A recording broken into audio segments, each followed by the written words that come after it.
Armada Book for Chapter 1 The Heroines Part 1. Lachine has just come from the Mac Collective and was waiting for Gadden to show up at Ambassador Gilkin's office. So Lachine, how was your visit to the Collective Circle? Gilkin asked. It was amazing. I think you have it all wrong. I can see things happening only because I feel them and see them in my head, but not all the time. Normally in times of great stress like war or an ongoing battle. I am nowhere near Simultamon's or Stephanie's or the other old guys' caliber. Yes, but you're still young. Maybe in 400 years you will be as good as them. They showed me this Bourbon Armada coming to invade this place for the knowledge and information. I think we should immediately deal with them. Yes, as a precaution, we are moving to a planet at the center of the Inky galaxies. When will Andrew's Armada arrive, sir? Maybe 10 days. Why don't you go around, tour the place? But take Gadden with you, you might get lost. Gadden arrived with Simultamon and the three left through the hops. They ended up at a training school for space explorers, taggers, hackers, and science officers. Gadden toured her around and toured her in the exploration and training ships. The next day they went to visit Linda and Sigatonin to show her the institutions the team has established to turn the Round Eye Society around. At a luncheon meeting at Linda's ship the three met with Linda and Sigatonin and her commanders, Captain Keelmill, Lieutenant Colonel Pia Watanabe and Lieutenant Colonel Nick Baxter. I am honored by your visit, Simultamon. Sigatonin greeted. We were really impressed by the speed by which you turned the Round Eyes around. Simultamon said. Linda interjected, it helps if they know you can beam them in space if they misbehave. They laughed. So Lachine, how is your tour coming along? Linda turned to face Lachine. Very educating, but my real concern is that the Bourbon Armada is now 1.1 BLY away and I want to meet them in an area somewhere around 600 MLY from the Mac galaxies before they even get near the Mac galaxies. Sigatonin turned to Linda. Linda, why don't you help her out? You have 10 ships. The Macs have 10 ships in reserve, but their commanders went with Billy, so they left it under my care. When we get back, I will turn them all over to you, Lachine, for you to use. Gadden added. I guess you miss Armada work, huh, Linda? Simultamon asked. I thought you already know. Go on, Linda, I can manage. Just leave one Norset ship for me to use. Sigatonin said. Do you have a plan laid out, Lachine? Linda asked. Sort of. But you know how these things are, the closer you get, you fine-tune them and they become better. I read about your latest adventures. Yes, and they are really a lot of fun. Andrew and the guys were really funny. Well, they make things really light even in the face of danger and uncertainty. I miss doing those things. But then we all have our roles to play. Gadden added. Sigatonin agreed, right. But I also want to see you meet your people. They will be very near in 3 weeks. Linda said. Sigatonin agreed, they would be very surprised with me, and you. You can come back by that time and we can all meet them. Maybe Andrew and his people would be available. Yes, I read about your encounter with the tall Dugnogs. I enjoy reading about your adventures. I just hope I can share this with my sister. Lachine said. Don't worry, you will. Simultamon said. After lunch Linda told her commanders to prepare to leave. Lachine gave her the coordinates so they can meet at the coordinates. By the time Lachine got to the Mac planet where the reserve ships were, the ships were ready to go. Gadden and Lachine left Simultamon through the hops. At the Mac planets, Gadden and Lachine boarded a ship recommended by Gadden as the command ship because it was the newest and largest of the reserve ships. Gadden, don't I get my own AI? Lachine asked. Yes, tell the ship to produce one and you can name it. You can also name the ship. Consider this ship your own. A person appeared before Lachine.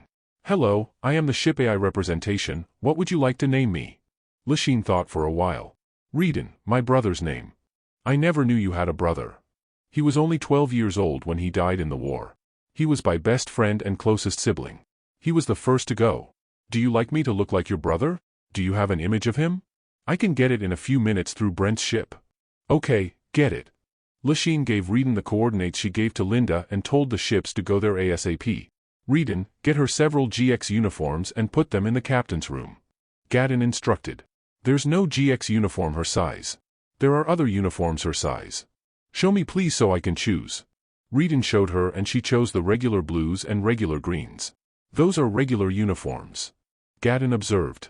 I am not really into uniforms, I just can't go on with the same clothes. I have the same blues and greens in Jenny's ship. They are ready in your room, Lachine. Lachine, going back to the mission. The coordinates are 3 days away. Why there? Gadden asked. From the report coming from Billy's encounter with them says they are slow, and I estimate they would be 300 MLY away from those coordinates several days after their encounter with Billy. Billy and Tony were able to reduce their number from 6,200 to around 4,000 ships, and they got the Bourbon's top Armada commander.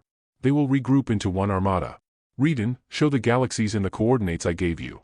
There, Linda would be coming from this direction and we will meet here. The Armada will regroup somewhere here because this would be the most convenient place to do so before they reach this area. If you look at the solar systems, the Nova here will mess up their ships, and this solar system has a large asteroid belt similar to this one here. If you were the commander moving at less than a third of our speed, where would you pass? I would pass here, or maybe here also from this point. Exactly. Remember, these are 4,000 or so ships occupying around 4 to 6 LY of space. There is an area around where they will pass in 6 days that will be so good to ambush them. Here. You hit them here, what they will do is the main Armada will move towards the solar system here. Then they will correct their flight path because they would like to pass through this large void here and move towards these solar systems. Another ambush area before they can fly into the void. From here they will probably split because they cannot pass as a group, so we hit one of them hard here as one half of the Armada moves through these asteroid belt. Finally, by the time they go through the void, they will probably enter this solar system or this one. They will regroup before entering the solar system here with what's left of the other half. We hit them again when they are in the middle of the solar system. You only have 20 ships. If we are able to reduce their Armada to less than 2,000 ships, they will stop and go home. The first encounter, they would probably lose more than 900 ships, the second 500, then when they split, the one half we hit will probably lose 400 ships, and the last encounter another 300 ships. By that time, they shall have lost almost all their interceptors. They will think that another encounter and they will lose 300 ships and with very few interceptors. And at this point the mission is lost and they would probably go home. Or maybe do or die. Gadon countered. If they are able to pass through the gauntlet, we can still chase them to the nearest Mac planets. The planet's plasma cannon defenses will be enough to destroy them. Lasheen, you have to understand, we should avoid killing them if we can. Then the strategy changes a little. Since we would be relying on our drones, once the ship defenses are low enough for a beam in. We beam in bombers to bomb the ship engines and blow them up. I believe that the 10,000 drones per ships we have are more than enough. It would help if the Council can send us more drones, but time is not on our side. They would be moving and we cannot place drone stations around. Of course. Billy planted drones in a corridor. We cannot do that. We have to stalk the ships as they move. But we pick our fights in areas where we can fight to our advantage. It will take them a while to see that our ships would be in the gas planets. But by the time they do, it would be too late. Do we have enough taggers, bombers, and hackers? Yes, mostly we would be relying on Linda's people because they are more experienced. But the first encounter, we would use our new people. You behave like a seasoned commander and it is so different looking at you. You think like Andrew but you look like a girl. All my life I have been at war. It gets into you. Our task for the next 3 days is to check that we have all the bombs and armaments we need. Reading from Billy's report, we need to at least double the ordnance in the drone heads. There are hops until the target areas, we can request anything else and we will get it before we get to meet Linda. In 3 days, they met Linda's group. Linda, Keelmill, Pia and Nick came on board at Lasheen's bridge. I like your new ship. Congratulations. I also read your strategy. I like it. Linda started. Reedon, please produce the battle areas. Lasheen said. While the group observed the battle areas, Lasheen continued, we would be stalking them as they move. But we will form the first gauntlet here like Tony's strategy with the Bourbons. The goal is to put bombs in as many ships as possible. 2 of my ships can target beam the bombs so we don't have to send Max in. Linda said. That's so cool. Reedon, can we do that? Lasheen asked. Yes we can. 2 other ships have this capability. Why didn't you tell me? You didn't ask. A few of the newer ships have this capability. Lasheen looked at Linda. Well, I get that all the time. Remember, Andrew wiped out an entire armada because he did not know he can tow a ship. So it is always good to ask. Linda said.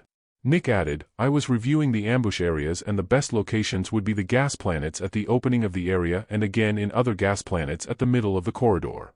If you look at it, the area is like a funnel. By the time we engage they would be closer to each other. This will give our drones more punch. Pia said. As I said, the plan is good. We just need to make sure the drone heads are packed with the right ordnance. Linda said. We can pack a thermo every 10 drones. Pia added. No, we don't want to blast the whole ship. The idea is to get as many ships in the first ambush because the second and third would be fewer. Linda said. What's a thermo? Lachine asked. Pia explained the concept and the bomb physics to Lachine. Then she made reference to the strength of a regular drone head. It's like 10,000 times the regular head. Pia said. I agree, that would obliterate the ship. We don't want that. You intend to use the newbies in the first throw? Keelmill asked.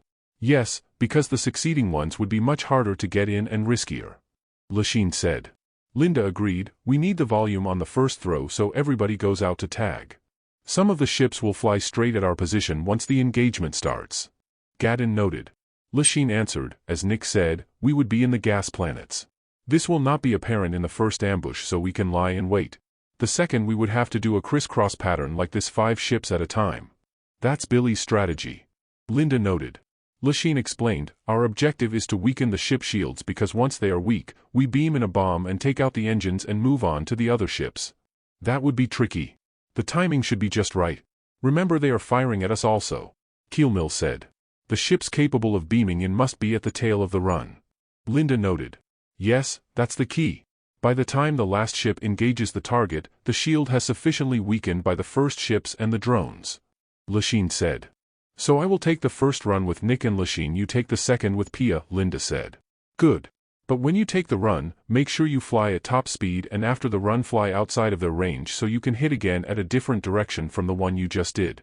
They will not follow because they are slower and they will not leave the pack. When you come from another direction, this will throw them off. Lachine said. Understood. Nick said. So after the ambush, they move on and we stalk them? Gadden asked and looked at Lachine. Yes, but after the first ambush they will think we will not engage again like what Billy did. So we fly to the second ambush area and wait again. They will not maintain their shields all the time for all of them because it would drain the power and this is not good if you know you will engage anytime soon. This opening will be our chance to get in. I need to move to the ship with the bomb beaming capability if I have to be at the tail end of the run. Nick said. Pia, you need to switch to the ship with the new beaming capability. Linda said. Right, boss. So during the stalking, we can continuously beam in a bomber or a bomb as we see an opening. Nick observed. Remember their range is 40 mly so if we are stalking at 60 mly they will not see us. Pia and I will stalk on this side while you and Linda will operate from the other side. Lachine said. Got it. Nick answered. Gadden added, I was looking at the schematic of the engine room and there is a panel, like a small storeroom, at the rear of the 2 main power generators enough for a Mac to beam in with a bomb. There is a similar panel at the hallway just outside the generators and if you beam in a Mac to put a bomb there, it will take out the generators inside. 2 bombs will do the trick. They can still repair them but it will take them forever. Very good, let's do that then. Lachine said. The council are sending bigger ordnances through the hops. We will get them tomorrow. Keelmill said. So, everything's clear, we will fly to our positions and wait. Linda said. Before they even reach their positions, their long-range sensors show the Bourbons have regrouped. Linda's hologram appeared, they are bunched up on the left side. They will correct their formation. Some will fall behind to correct the formation. Lachine said. The next day, the Armada got busy rearming the drones with the ordnance the council sent. The beaming ships have prepared all the bombs they intended to beam to the ships and they were primed to explode once they uncloak and receive a single signal from the beaming ship. The next day, Reedon, the Bourbons are approaching the first area. Bombers are away. Remind them, a quick in and out. We don't want any of our people hurt. Lachine said. Gadden beams and stood beside Lachine. Linda beams in as a hologram. The taggers are tagging the ship commanders. All bombers are away. Reedon reported, Lachine, the beaming ships have started beaming bombs into the front Armada ships. 5 bombs per ship. In 20 minutes pull all bombers and taggers out. Mark the time, Reedon. Reedon floated more than 24 screens showing the Bourbon Armada. Let's start moving ahead. All ships continue to deploy bombers until the 20 minutes are up. Linda observed, the bombing operation is running faster than our estimate. We will probably be able to bomb 1,200 until the last minute. After 20 minutes all the bombers were back and Linda and Lachine moved on to the second ambush position. So far so good. How did you know to disengage at 20 minutes? Linda asked. I just saw that we should. I don't know really. I just see and feel it. Maybe fear of being found out. The idea is to avoid engagement until we really have to. At the second ambush area, start deploying the bombers now. 15 minutes, mark the time. Lachine told Reedon. They beamed the bombers from the gas planets they parked their ships in, but still at 60 MLY away. Again the beaming ships got busy with the front ships. As expected, the ships decided to split before entering the void and regroup after the void. Before the Bourbon reached the start of the void, Lachine told them to commence putting bombs on the engines until they reached the void. After 15 minutes, Reedon said, Lachine, we have bombed almost all of the ships in this group. Wait for the last ship to be bombed, make sure you get all our people out and set them all off at the same time. After 5 minutes, Reedon reported, all our people are back. We have bombed all the ships. Deploy all our drones. Beam them to positions. Tell the ship to prepare to set the bombs off on my command. Lachine said. Reedon observed, at their speed, they will reach the void in 20 minutes. After 10 minutes, all the drones are in position. Reedon said. Set all the bombs off now. Lachine said. The screens showed the ships exploding at their power generator and engine areas. The interceptors were starting to deploy. The Norsets were ready and waiting. They did not even use their plasma guns on the drones. They simply crashed them into any part of the interceptors, and because they now pack a bigger punch, a single impact on the tail blows off the whole tail, a hit at the side of the interceptors cut them in half. In 20 minutes all the interceptors were either destroyed or immobilized. I guess half of the Armada will not reunite with the other half. Gadden observed. The other half is turning back.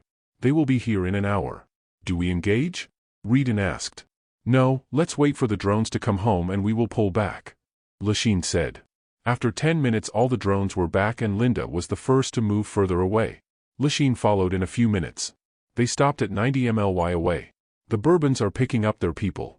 They are also rescuing the interceptor pilots and crew. Reedon said. Lachine and Gadden went to the cargo bay where the commanders were frozen in time boxes. Linda's hologram followed them there. Reedon, unfreeze the head of the top 5 commanders. Lachine said. When the Bourbons were unfrozen, they started screaming and demanded to be set free. Linda, Gadden and Lachine kept quiet until they stopped. Linda, using the translator, asked, Who's in charge among you? I am Commander Plazan, leader of the Armada. I demand that you release us. Lachine countered, Plazan, you will all be freed so you can all go home. Go home, there is nothing for you here. If you don't and continue on, some of your ships will be blown up. And you will have fewer ships to go home with. So pick up all your people and provisions and go home. We will remove all the Maquis connected to your ship, so tell your people to not bother us while we do this. You are no match for us Maquis. Linda said. Lachine looked at Linda and Linda nodded. Reedon, send them back to their ships. Linda said. Linda continued, how about some lunch at my mess hall? Sure, we haven't eaten in several hours, I am really hungry. Lachine agreed. Me too, Gadden said. Linda's mess hall was packed, so they decided to eat at Lachine's mess hall. The lines were shorter and were moving faster. After a few minutes they were able to get their food. They saw several tables and chairs freshly beamed into the mess hall. They sat at one of the tables, and as they sat they saw Pia and Nick beam in with Keelmill. They also got some food. Is this normal? People seem to get hungry all the time? Lachine asked. Welcome to the new normal. It would be normal to have packed mess halls prior to an operation and also right after. Linda said. It's not over yet. The commanders have not decided to leave. Gadden said. Then we'll have to wait them out also. You know I really love ice cream. I really enjoy eating it, feeling it, smelling it. Lachine said. Which flavor do you like, Lachine? Linda asked. Cheese and mango. What's cheese and mango? Gadden explained what cheese was and what mango was. Lachine did not seem to understand and just kept eating. She felt the way Gadden was explaining that it sounds so normal, so there should not be any concern on what it is. Hi guys, you really are hungry. Pia, you have 4 plates and Nick, you have 5? Incredible. Linda exclaimed. All the ship's mess halls are packed. Lachine's is the least packed. Nick said. I am really hungry. I guess the operation's tense conditions made us hungry. Pia said. I notice you are not wearing your translator anymore. Nick said as he looked at Lachine. Yes, Jenny helped me learn. I learn pretty fast, especially if it's a necessity. I hope the Bourbons decide to leave. I want to go to Sigatonin and meet with his people. Linda said. Gadden added, Andrew and the gang would probably go there too. After lunch they went to Lachine's bridge. All the connected Macs have been beamed to the medical halls. Reedon said. Why don't we pay the commanders a visit and ask them if they would leave or not? Lachine asked. Linda agreed, yes, come on. Reedon beamed their holos in front of the Bourbon commander they were talking to earlier. Plazan, are you leaving or what? Lachine asked. Plazan answered, we are picking up our men and supplies from the disabled ships. We will leave as soon as we get all of them. Okay, we will be watching you until you leave. Let's go, Linda said. Their holograms disappeared. Let's wait until they all leave. Reedon, tell all the ships to run a detailed scan of all their ships, Lachine said. I will go back to my ship, Linda said. The others similarly said their goodbyes and beamed out except Gadon. I guess that's the end of their invasion. Congratulations, Lachine, you just concluded your first encounter and you did very well. Your sister will be so proud of you, Gadon said. Thanks, Gadon, but you know how these things work out. It's a team effort. Everybody did their part and nobody messed up. I will go now. I want to do some reading. Good idea. By Gadon. When Gadon left Reedon, I want to continue my reading on the adventures of GX1. A tablet appeared on her side table and she picked it up. She started reading and smiled, then laughed. She stopped and read quietly. There are humans in one of the ships, Reedon reported. A floating screen appeared. Lachine stood up quickly and watched. Have you seen older brother, Rena? Rena answered, no, it was dark when they took him. I think he will be okay. Lachine was shocked. She saw two girls, maybe 12 and the younger maybe 10 years old. And they were speaking in Keraki. Beam me there right now, Lachine told Reedon. Reedon beamed her just outside the room and she quickly walked in. Hello, little girls, my name is Lachine. I came here to bring you home. Lachine greeted them in Keraki. Hello, older sister, my name is Rena and this is Flinny. She is worried about her older brother Trollin. He was taken by the Bourbons as food. Rena was speaking in broken Keraki but addressed her as older sister, which was normal for Kerakis to address an older female. Both girls were dark from all the dirt and wore tattered clothes. Their hands were so thin and dirty, as dark as the bars they held. Reedon told Lachine in her implant that Trollin was tied up naked in their kitchen. There are two more kids in the dark cage over there, Flinny said in Keraki, but I cannot understand what they are saying. She pointed to a door with a small opening. Lachine went over to the cage.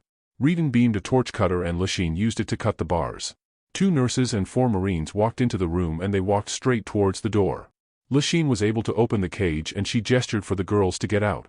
Flinny ran and embraced her. Lachine hugged her tight and she felt Rena embracing and holding her right hand. Lachine lifted Flinny and held Rena's hand as they walked towards the door where the boys were. Rena had a hard time walking. The Marines were able to open the door. One of the nurses took Rena and carried her. The room showed 2 small boys in the same tattered clothes and skin covered in a dark soot-like paste. They were on the floor sleeping. The 2 Marines lifted them and beamed out. Lachine, the girls and 2 nurses were beamed to the sick bay. Rena, I want you to follow these 2 nurses. They will take care of you. I will go back and get Trollin, okay? Lachine told Rena in Keraki. Rena nodded. Reedon beamed Lachine and 2 Marines near a sleeping boy naked in a small cage with another boy. The Marines used the torch cutter to cut the cages and removed their jackets to cover the 2 boys. The boys seemed very weak as they took notice of the Marines but could not wake up. They beamed out fast. At the sick bay the kids were getting their shots while getting cleaned. Flinny ran to hold her older brother who was still asleep. The Marines laid them down on the open beds and covered them with blankets. Flinny just stood there beside her brother while a nurse continued to scan her while another was poking her with shots. A Mac nurse was holding her bare right hand. Rena felt stronger and she walked over to Lachine and held her hand. Thank you for saving us. The nurses were still poking her with shots while another was monitoring her by scanning her from head to toe. One Mac nurse just held her bare arm. The nurses gave a thumbs up to Lachine. Why were you on the ship? Lachine asked. Reedon reported to Lachine that there were no more life forms in the ships. We stowed away in the ships when they got into our planet. We were found out 5 days ago. Rena answered. Why did you stow in the ships? So we can make contact with other people so we can ask them to free our parents from the spider people. But the 2 boys are not in our group. They were brought from another planet. There used to be a lot of them but they were eaten one by one. Where are your parents? She was expecting a nonsense answer since it would be very hard to tell somebody if you were not familiar with space travel. Our parents are in a planet with 2 suns. Rena said. Rena, how long have you traveled in the ship? Lachine asked. Maybe 20 days. But we stowed from another ship of the furry brisses. Lachine remembered a kid's book that called birds as brisses. Does the brisses fly? Lachine asked. No, of course not, they just look like them but they have 2 long legs and 2 long arms. The mouth is a small flat yellow beak like the brisses. So the brisses took you from your planet? Yes, my family and Flinny's also. When they took you, what do you remember of your home? No, our planet was not the one with the 2 suns. Our real planet is further, very far. We traveled for weeks to the planet with 2 suns. So your old planet, what do you remember of it? Our house was near Flinny's. Our city I think was called Traitant. But when the Brisses came we ran away from the city. Then the spider people came. Lachine knows Traitant. It was the first city to be destroyed by the Bourbons. I know your city. It has 2 large rivers, a mountain at the back and has lots of trees. Yes, 2 rivers. But we live outside the city nearer the mountain. You were very brave to stow away in a ship hoping to find somebody. I have something for you that will be your reward for being so brave. I'm not brave. I was afraid all the time. I just tell Flinny everything will be okay or something, but I am really afraid. Not brave. Reedon, put some ice cream on the table for our little guests. Lachine went over to Flinny and got her hand. She held Rena's hand and led them to the table where the ice cream was. She opened the container and put some on 3 small ice cream cups. She put a spoon on each cup and got one. She got a small scoop and put it in her mouth. The girls got their cups and spooned a small one and put the ice cream in their mouth. Their faces lit up and both smiled. Lachine smiled with them. Linda walked in. Hello, girls. She got a blank stare from the 2. They only speak Keraki, Lachine said. Reedon beamed several language translators on the table and Linda got one. Hello, girls. Now the girls smiled at her. Hello, Mayim. Both of them answered. Gadon walked in hurriedly. We need to leave for the planet with 2 suns. It's 4 days from here towards the direction of your planet, Lachine. Reedon, tell all the ships we will all leave now. Leave 1 ship to clean up. Lachine said. No, we might need every ship we have. Gadon countered. Never mind, Reedon, tell all the ships we leave now. Gadon, tell us what the Max saw. Linda said. Gadon looked at the girls, he embraced them and cried. These kids were very brave. I saw how they stowed away and evaded danger. They brought little food and were hungry all the time. Those 2 kids come from another planet. There were more than 4 dozen of them. All were eaten along the way except for these 2. They also ate Max before they ate the kids. Have the Max identified the location of the boys' planets? Linda asked. Yes, the original planets of the boys is located 150 MLY away towards the way between the planet with 2 suns and Lachine's planet. But our target is the planet with 2 suns. An alien species is holding various alien species for sale. There are millions of slaves, humans, Max and other species for sale. Linda exclaimed. Reedon, send word to Andrew, Billy and the Mac Council about our new mission. Send all the intel. Beam some probes into the Bourbon Commander's bridge so we can monitor them from a distance. Lachine turned to Rena. Rena, make sure you follow the nurses. They will take very good care of you. We have to leave for a while. Flinny held Lachine's hand and, can I have some more, big sister Lachine? Lachine smiled at her and got the ice cream scooper and filled her cup. Here, Flinny, you can have all the ice cream you want. Just use this big scoop, okay? Lachine bowed and kissed her. Thank you, big sister. Flinny said and kissed her arm. Rena came over and kissed Lachine on the cheeks and quickly turned to get more ice cream. They all beamed to the bridge. Keelmill, Pia and Nick were there looking at a hologram of the galaxy where the planet with 2 suns was located. Nick started, our farthest hop ship is located 400 MLY from the edge of this galaxy and from there another 100 MLY to the solar system with the 2 suns. We are here. It will be at least 4 days. How are the Bourbons doing? Reedon? Lachine asked. All their people have transferred. Their provisions in the transport ships are the last to get in. They should be able to leave in 2 hours. Are all the ships ready to go? Linda asked Reedon. Yes. Let's go, full speed. Lachine said. Linda, the Max told me that the alien species looked like upright blackbirds with small yellow beaks, long arms and long legs. These aliens seem to have colluded with a lot of aliens into buying slaves for other aliens to work or to be eaten. Keelmill said. Slave traders. Linda fumed. Keelmill added, the whole planet is into slave trading. The visions show a lot of humans, Norsets, Max and Dugnogs. But that is only what we saw in the kids. There could be a lot more in different places in the planet. The 2 boys come from another part of the planet.